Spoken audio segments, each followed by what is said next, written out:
and move into the end of 16, we should have an increase, all said and done, of $1,110,218, which means in 6/30/2016, we should still have 13.44% combined budget reserve. And as we move to 17, and what happens in 16 is debt service going down about $980,000. As we go into 17, debt service goes down about another $987,000. We've also, as we've looked at 17 moving into 18, any debt that needs to be refinanced from the schools, that we had a note that was a short-term 5-year note, as well as on the YMCA, that's factored in to be refinanced long-term. So I have that in. So there's not anything that I'm leaving out that would not be encapsulated in these numbers. So as you can see, we'll be about $11,621,267, or about $720,166 over the FY13 balance in 17, which works out to about 13.15% in reserve. The good news comes in 18. In 18, and what I'm saying is if things stay level, now if you come back in FY17 and FY18 and add lots of expenditures to the budget, then these numbers won't stay the same. But if all things being equal, everything we're committing to in this budget, if it's all just moved forward year after year, because debt service goes down, you see that we actually put money in the fund balance of $535,665. It goes up to $12,156,932 and puts us at an increase back over FY13 of $1,255,831 and back to 13.90%, almost 14% in combined reserve. And so it just gives you a snapshot of where we're heading because of debt service going down. That's not figuring in any additional revenue for growth of businesses, homes, anything.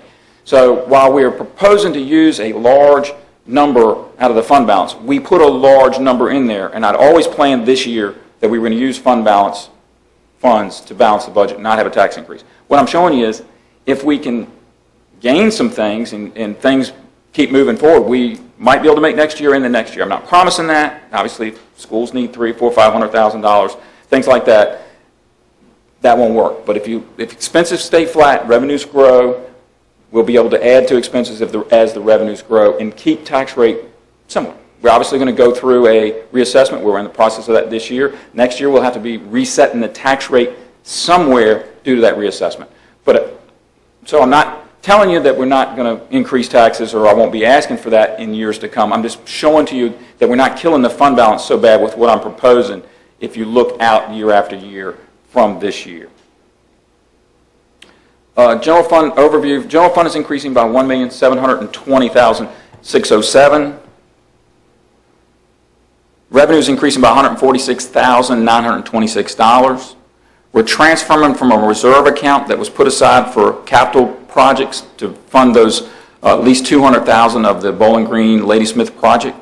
And then we're proposing transfer from the fund balance of the $1,373,681, which I've showed you. While it's a large number, it's money there available that we're not dipping way down below where we were.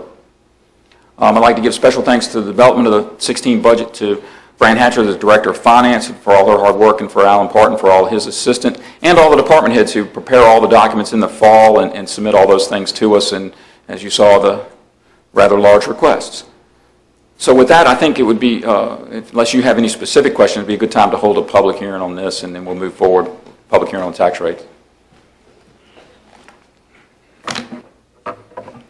Okay. The board members have questions for Mr. Cully regarding the budget and the request. Okay, having said that, at this time, I will open the public hearing for the 2015-2016 budget. Is there anyone who would like to speak regarding the budget at this time?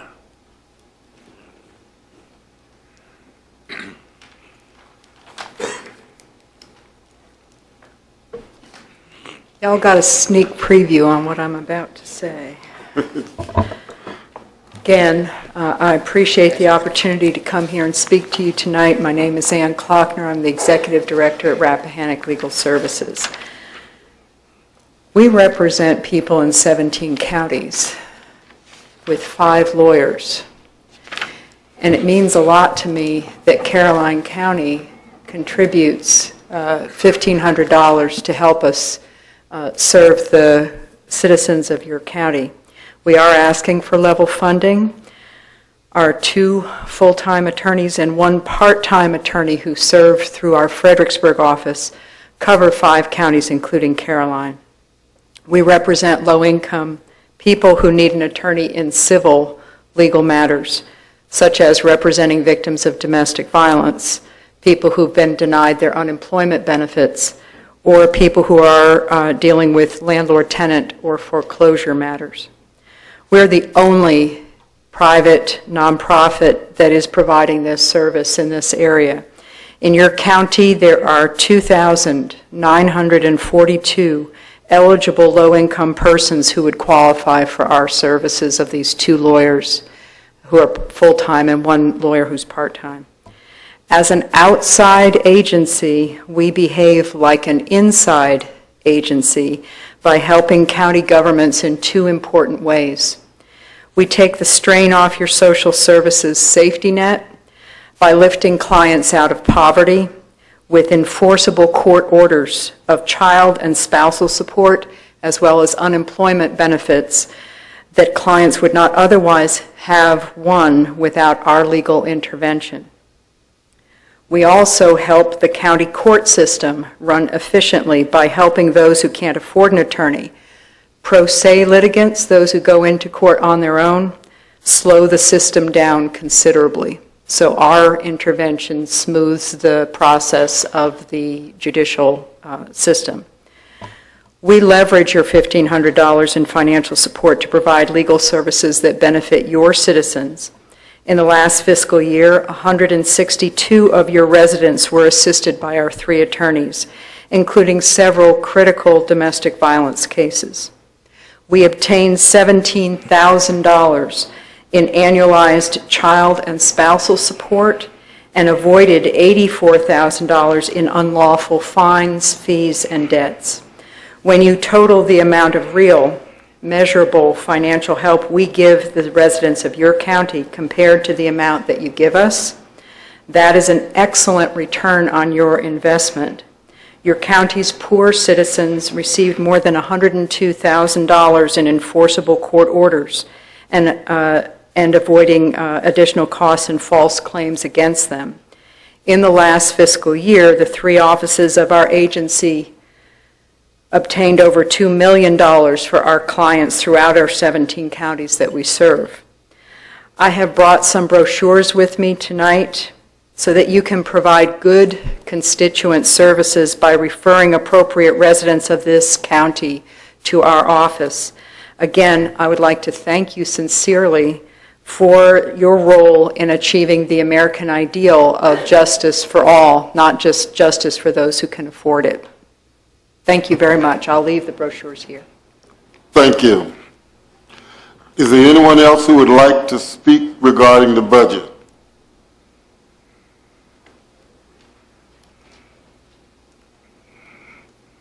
If you would state your name and your magisterial district, if it's applicable. All right, my name is Frank Brewer. I live in Bowling Green. I'm the director of the Caroline County Recovery Community Program that's managed by the McShin Foundation. I want to take this time and opportunity to thank the board from last year of granting us some funding to help us stay in business, to help those with substance use disorders from alcohol and drugs.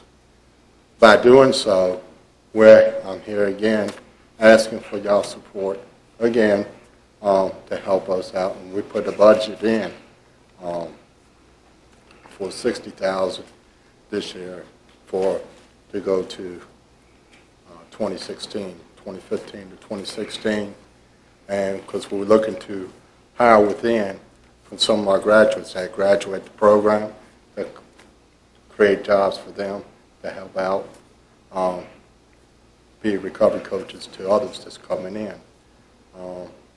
By changing their lives, changing their thinking, ideas, and behaviors. We also are helping increase in public safety by doing so. Because they're not stopped doing what they were doing. They're not using drugs and alcohol. They're not breaking the laws no more. They're changing their lives around. So, and that's why I'm here for, to see what we could do, if it's applicable. And that's what I have. We saved. Everything's in the budget. I couldn't have it with me, but we have put it in. And I do believe that jail daytime savings that we have saved by people going and getting incarcerated, all combined was like $278,000 saved that we have saved the county. So it's all in the budget, and we're only asking for a small part of $60,000. Thank you. Thank you, sir.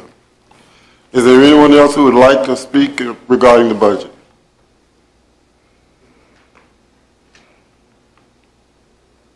Hi. How are you tonight? I'm okay. How are you? Good. Good. My name is Claudia DiPaolo. I live in the Bowling Green district, and I'm nervous. I'm spinning. Kind of. Take your time. Okay.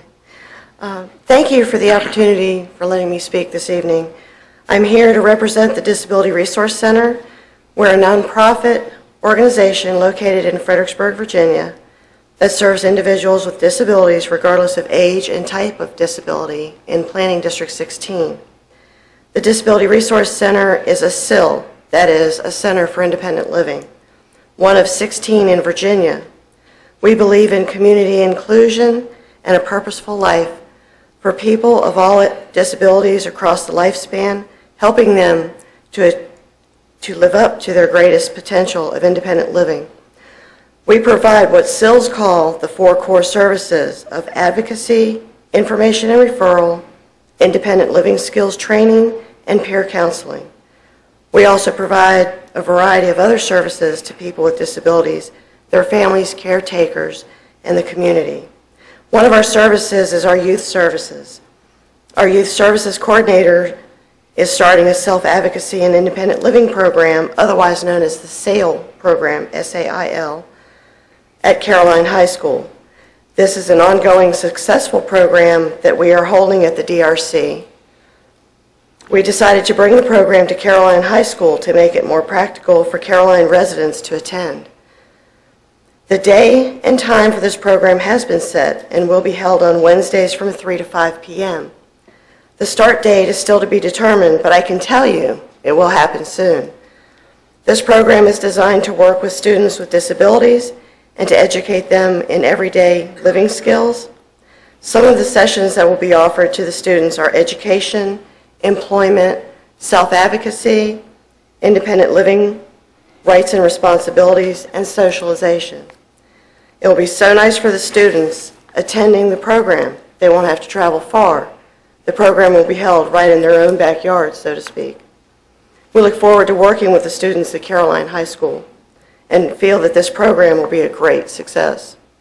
Our other services include deaf and hard of hearing services, health and nutrition exercise classes, veterans outreach, developmental disability waiver case management, facilitation of consumer-driven services, money follows a person transition coordination, adult and youth advocacy groups, work incentives, benefits counseling, help with Social Security benefits issues, guidance on home modifications and ramps and their funding, guidance on available accessible housing, workshops and trainings, and we also have a program of the Disability Resource Center that provides durable medical equipment at no cost to people in our own community, the Equipment Connection. In the past year, our services were provided to 2,061 people. That is just shy of a 10% increase of services from last year. Our Equipment Connection provided 2,031 pieces of durable medical equipment to 1,444 people. The DRC staff continue to participate in community and state coalitions and committees to address the needs of people with disabilities. Ma'am, could I ask you to summarize, please? I'm done. Well, I got one more little Go ahead. paragraph. Okay. I'm here tonight to thank you for our past support and ask that you continue to support us in financial support for with other local dollars across the planning district. With that, we can provide much-needed disability-related services. We are the only organization in Planning District 16 that provides these services. Thank you very much, ma'am. Thank you. Is there anyone else who would like to speak regarding the budget? Good evening. Good evening. My name is Lee Wade. I'm the Executive Director of the Rappahannock Area Agency on Aging. I want to thank you all for your continuing support of the agency for many, many years. It has really meant a lot to the older residents here in Caroline County. As you all probably are aware, our mission is to help older persons, especially those that are low income or socially disadvantaged, to stay in their own home, maintaining independence lifestyles so that they can remain active and engaged in the community. Demand for our services remains strong in Caroline County and throughout the entire planning district. In 2014, we provided over 23,000 units of service to Caroline County specifically. Our vehicles actually covered more than 45,000 miles transporting the residents of Caroline County. In recent months, it may surprise you to know that Caroline County has called and asked for rides to the doctor's offices or shopping or to go to the bank. Second to Spotsylvania County had the highest number of requests that came through our lines. That was surprising to us. And also, we have added another van route to the Caroline Cafe because we've had so many requests for meals. What you may not know is that I started with the agency in April of 2013, and when I came on board, I realized that many of the people that had called in asking for assistance really had not received the response that they needed from us. We had over 1,000 people waiting for services. And during the past year, we have made a concerted effort to go through the assessments with those folks and add them in, and that's when we've really seen an increase in our services to your constituents. Despite the current economic climate, the agency continues to move forward with looking at innovative ways to serve the residents here in Caroline County and throughout the district. And that's my job, to figure out the best ways that we can get the services to them. Your support is certainly vital to that effort, and I certainly appreciate everything that you've done. Thank you so much. Thank you. Are there other persons who would like to speak regarding the budget?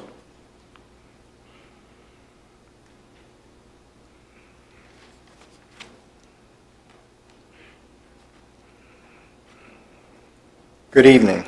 Good evening, sir. I'm Greg Killow, Bowling Green District, Superintendent of Caroline County Schools. Wanted to share with you that we had run the recent numbers from the state, and when we ran them on an ADM of 4,200 students for the 2015-16 school year with all the changes that they made, the additions and subtractions, and we ran it through the VDOE site, which Kent Dickey does. After all the legislative changes and all the laws, we're able to punch everything in and then compare what we got in 2014-15 to this year. The additional revenue, including the salary increases and including the preschool initiative, left us with a change. We had $24,676,995. Next year we'll have $24,819,272, which is an increase of only $142,277. And there is where we turn around and then have it requested, in order to match what the county is doing, the $251,000 approximately. It's $250,956 in order to give all of the school employees a 2.5% increase. And I am requesting that, we can honor that and try to move the county together collectively. As you know, what the teachers and what the community has been dealing with. I think it's very important that we continue to try to give the revenue needed to support and fund our teachers and our staff. That's all I have to share, but just wanted to give you what we have run based off of the numbers that we get. They give us a template from DOE so we can generate and do our numbers. Okay. Thank you. Thank you, Dr. Keller. Is there anyone else who would like to speak regarding the budget? Is there anyone else who would like to speak regarding the proposed budget? Again, is there anyone else who would like to speak regarding the proposed budget? Seeing no one with the intention to speak, I will declare the public hearing on the proposed budget closed. At this time, I would like to thank each of the persons who spoke regarding the budget, and certainly we take into regard your opinions and what you say, and I'm sure the board is going to certainly take that into account in working with the budget. At this time, we usually talk about budget work sessions. Public hearing on tax rate. Oh, okay. Public hearing on CIP. Okay, all right. Go right into I'll the just, tax rate. okay, all right. We'll talk about that, but we'll go ahead and do the public hearing on the proposed tax rate. I will now open the public hearing for the proposed tax rate on calendar year 2015. Anyone wanting to speak regarding the proposed tax rate, come forth at this time. Is there anyone who would like to speak regarding the proposed tax rate for 2015? Again, is there anyone who would like to speak regarding the proposed tax rate of 2015? Seeing no one with the desire to speak, I'll declare the public hearing on the proposed tax rate closed. At this time, I will also open the proposed tax rate. Oh, okay. Okay, we will now look at the CIP and the proposed CIP that the county administrator will show at this time. Mr. Chairman? Yes. It's probably inappropriate, but would a motion to accept the tax rate as is be in order? Sure. Okay, we were going to do that, but you can do it now if you want to make that motion. Were you ready, Mr. Nelson? I think you got to wait 7 days. If you That's- change it, I'm not sure when you don't change it, it's sort. Well, If you I was just trying to make a statement that we're not going to raise taxes. Right, you'd have to have This another year. public, you'd have to have another public hearing to do that. Okay. I can wait. Okay. All right, Mr. Kelly. The capital improvement program for fiscal year 2016 to, it's actually not fiscal year, I typed that wrong, but anyway, 2016 to 2020, so we're going to talk about this particular year, but for FY16, total all requests, all departments, for infrastructure, $1,950,000, for equipment, $1,419,000. Makes a grand total for all requests for FY16 of $3,369,000. Just for, I always like to give you big numbers. The grand total for capital requests for 16 through 20, both infrastructure and equipment, is $65,198,675. We're not really going to focus on that tonight. For FY16, these are the things that I have for all departments. Infrastructure, $395,200. Equipment, $1,157,693, for a grand total of $1,552,893. I want to show you these things, and I don't expect you to read every number. I know probably in the back of the room it's hard to see, but I couldn't get it to fit any better. This is first out engines in the fire department. As you can see, we've proposed to replace an engine this year, and in 2016 that engine would be 32 years old. It's 31 years old now. It's a 1984. While it doesn't have a lot of miles, 37,065 miles, it does have about 114,000 engine miles just from running.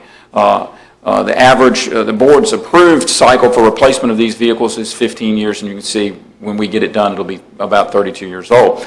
One of the interesting things I want you to see on this chart is that the average of the fleet, 17 years, a little over 17 years old, and you're going to see that number sort of repeated a lot. The newest vehicles we have are 8 years old.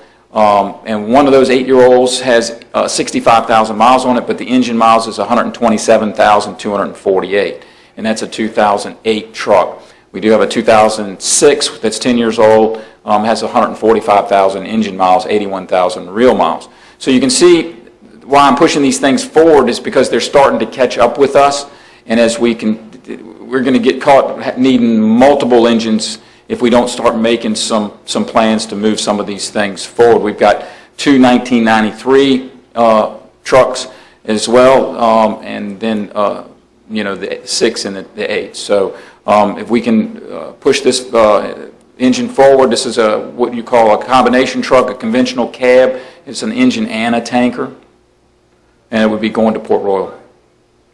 Second out apparatuses. You can see the average age of those is 17.43 years.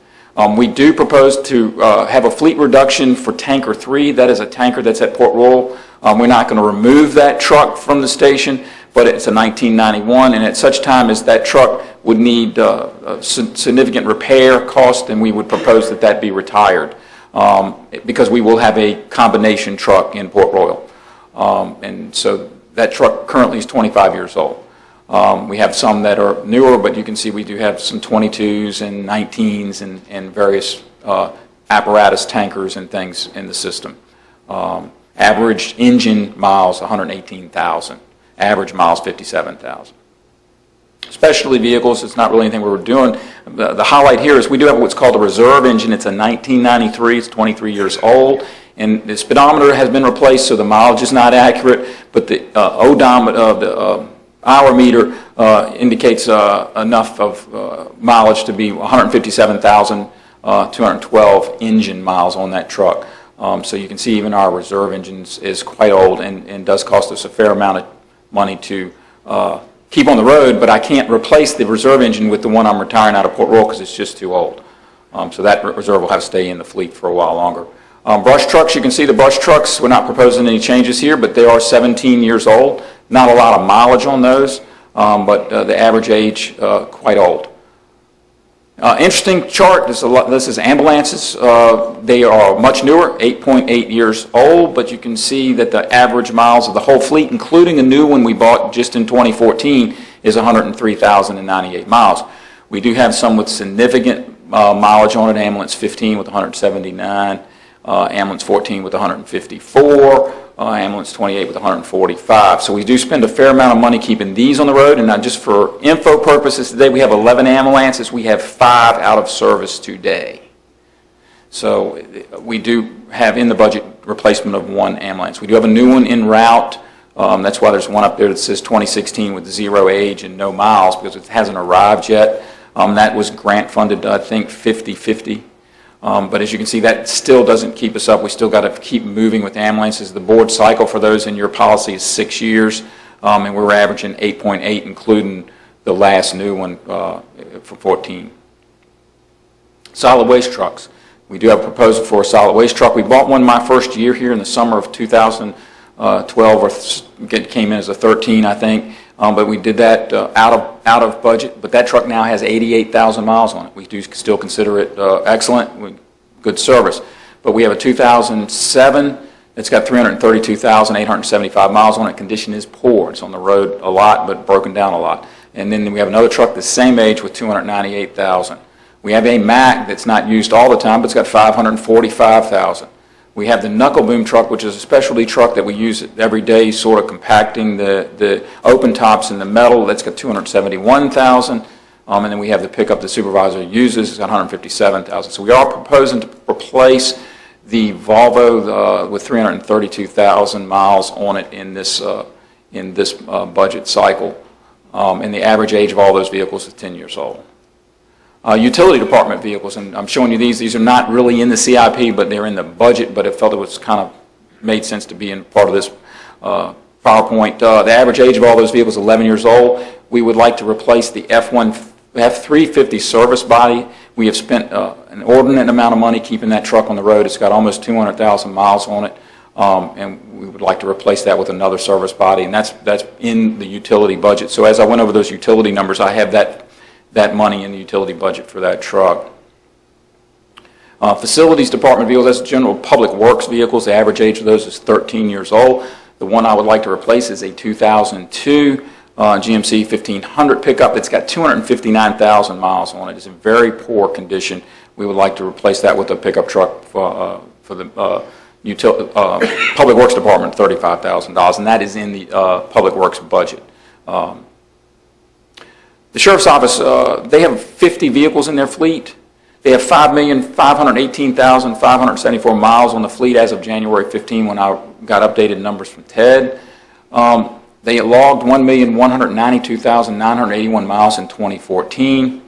The average vehicle is 4.7 years old, and the average mileage on a vehicle, if you average all the miles by the vehicle, is 85,030 miles. The average yearly mileage per vehicle is 20,930 miles. So the capital improvement program for this year in equipment, I'm recommending police vehicles and equipment for $327,693. I propose to lease that, and it's a 5-year lease. It's 9 vehicles for $59,624. We do have a lease that's paying off next year, or is it this year? Police vehicles. Police vehicles do pay off in next year's 17 budget, so this will be in 16. Yeah, I thought that's where it was, and then next. So this will be a replacement for vehicles that we had leased a number of years ago. The EMS replacements, I talked to you about those two. One is a Port Royal combination fire truck, tanker type truck, and the other is a ambulance. And that's $695,000. We propose to lease that for 10 years? 10 years, $68,533. And the solid waste roll-off truck, that's another 5-year lease. It's $135,000 for the truck, leased at $27,128. And I know Mr. Black's looked at these as you look at some of our expenses on some of these vehicles. Some of the lease numbers are not way out of line with what we just had to put a transmission in a truck for $13,000. So on the infrastructure side, we have Bowling Green Station repairs 150, Ladysmith Station repairs at 150. In the utility budget, we have water supply well development at $25,000. The schools have some money for Lewis and Clark Playground, for instance, of $70,200. So the grand total for infrastructure, $395,200. So the totals for the CIP, $395,200 for infrastructure, equipment $1,157,693. But remember, I'm leasing most of that for a total of $1,552,893. I'd like to give special thanks for development of the 16 to 20 capital improvement budget to Mike Fincham, Director of Plan, and Lisa Zach, Plan and Technician, the Planning Commission. They've held a public hearing on this and worked on it as well, along with Fran Hatcher and Alan Parton for their assistance. And so we'd be ready for a public hearing on this unless you have any further questions.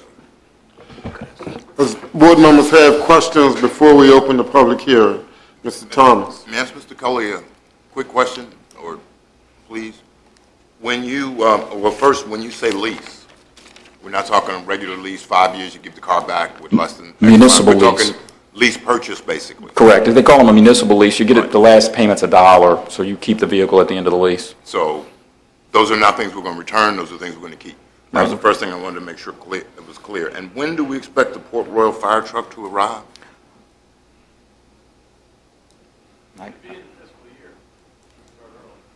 Okay.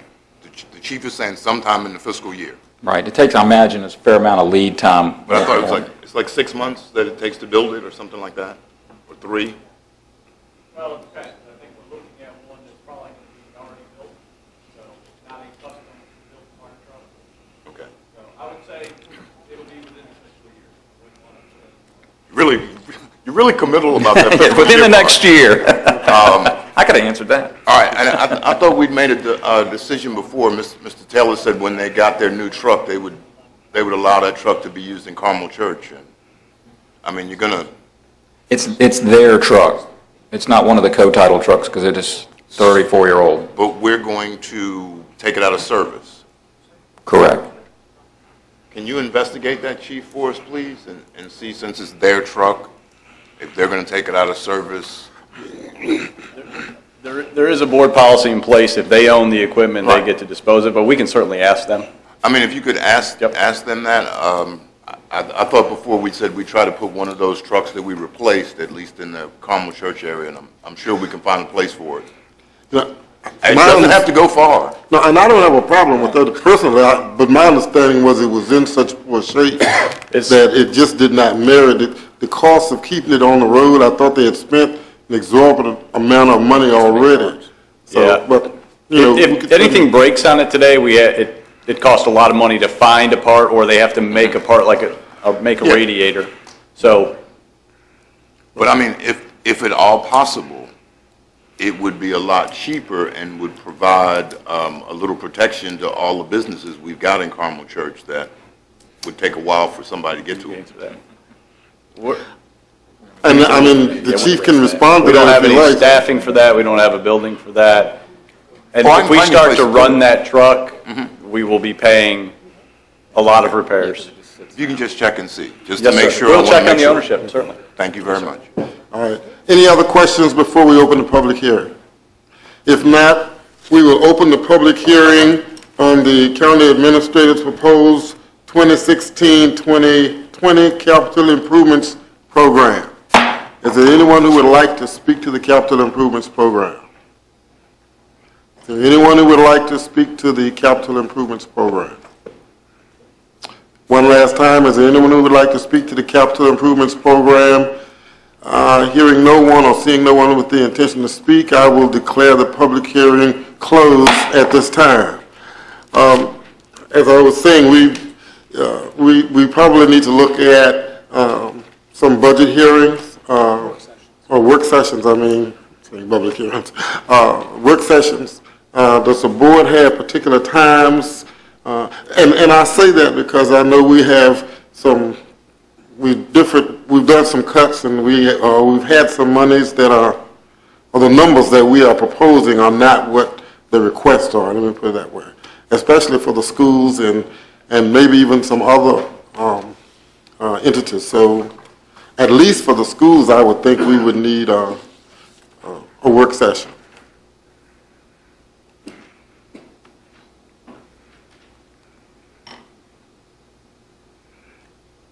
Maybe we don't need a work session.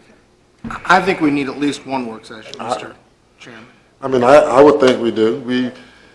The last request was 1.3 million, and I don't think we can afford to do that, but You're talking a joint work session with the school? I'm saying that the superintendent had just talked about, well, and I don't know whether we need a joint work session or not. I think we need to look at whether we're going to go with the number that the county administrator has recommended, or are we going to look at some number or some addition to that number?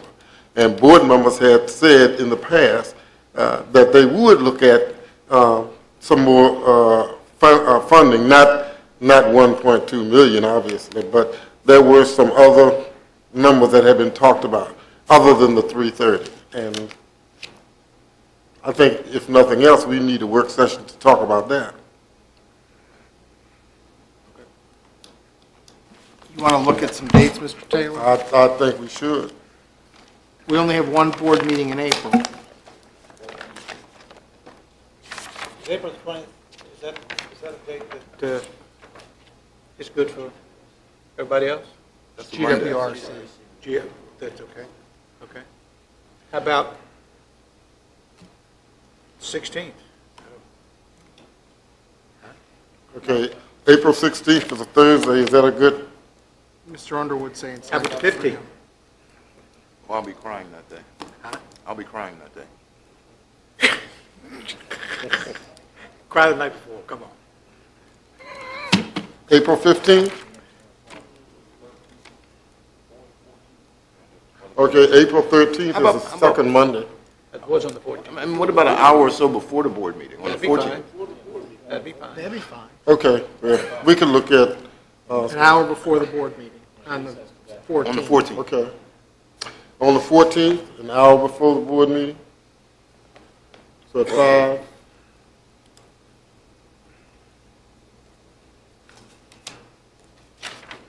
Five o'clock, 14th, is that what you're saying, Mr. Chairman? Okay, Is that what you're saying? right. 5 o'clock? 5 o'clock.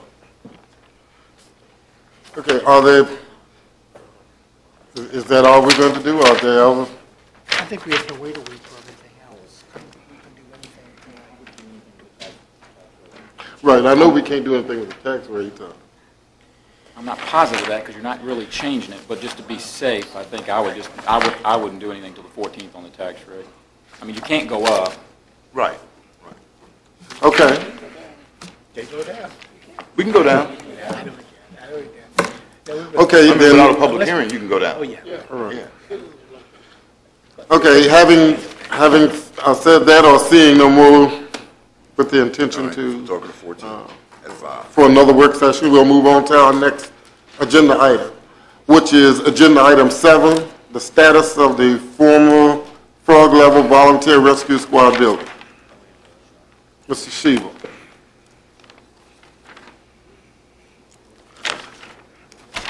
Good evening, Mr. Chairman and members of the board. Tonight I bring you an update on the Frog Level Rescue Squad. Prior to spending any money for an environmental assessment, we understand now it's going to cost $6,500 to do an environmental phase 1. And if that indicates that soil work has to be done, we could be somewhere between $5,000 and $20,000 depending on that assessment to go through that. So before we proceeded, we wanted to make sure that the board was aware of that expenditure that would need to take place. The current value of that structure is it's assessed at $282,500. Of that, $33,900 is property, 1.97 acres. But we just wanted to bring that to the board to make sure that you wanted to move forward. Free property is not free, so we just wanted to make sure that the board was okay with that. Board have questions for Mr. Sheba regarding the Frog Level building? We're sure that building's worth $282,000. That's what it's assessed at. I mean, really? Well, It's whoever did surprised that us as well. assessment, we don't want them this year. Well, we got them. That's what I'm saying. I mean, I know houses that are nicer than that are assessed for a whole lot less. Well, realistically, we have to look at what it's really valued at. But do we want to spend $20,000 to see if we want it is the question. I just don't see the need at this point. I don't think.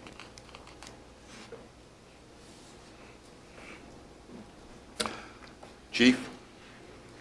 I mean,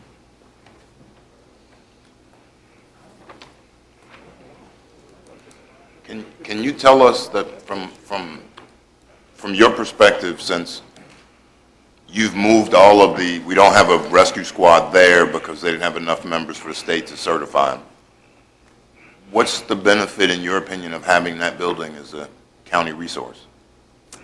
I believe that the sheriff's office wanted the use of that building for storage of vehicles. We do not, as a fire department, have a use for that based on its location. If we're going to invest money, we'll invest it in Frog Level Fire Station. So we're looking at that building for storage? Sure, but parking on the side, basically. Basically, the Frog Level Rescue Squad came to the sheriff's office and wanted to donate the building to us. Well, we can't accept it. We're the sheriff's office and we're part of the county, so they have to donate it to the county. So they wanted to give the building to us to utilize for a substation as well as a place to store vehicles such as the Casper, you know, the big vehicle that we have, and also we use it currently for a substation now, and also for possibly storing vehicles that we may have to process that was involved in a crime scene. So it does have some benefits for storage purposes. It's a rather nice building on the inside. You know, obviously the outside has a lot of work that needs to be done, but we were interested in getting the building. We thought it was a nice gesture on their part, but it has to go to you guys, the county, first before we can even possibly utilize it with your permission. Okay, and my understanding is we're talking about $6,500 now with possible an addition of another $5,000 to $15,000 later. And so I guess what the board has to determine is, do we want to spend that kind of money in the building? Is it going to be beneficial to do that? And if not, what does the board want to do with it? Or really, it's not ours to do anything with. Do we want to accept it or not accept it? If the board feels that it's not going to be financially Sam for us to invest that kind of money in. Why, I mean, are we sure that the second phase has to be done, Mr. Shebel? You're not sure? No, so we won't know till we do a phase one. The phase one, there's a strict standard that has to be followed to do environmental assessments, and depending on what the indicators on there would be,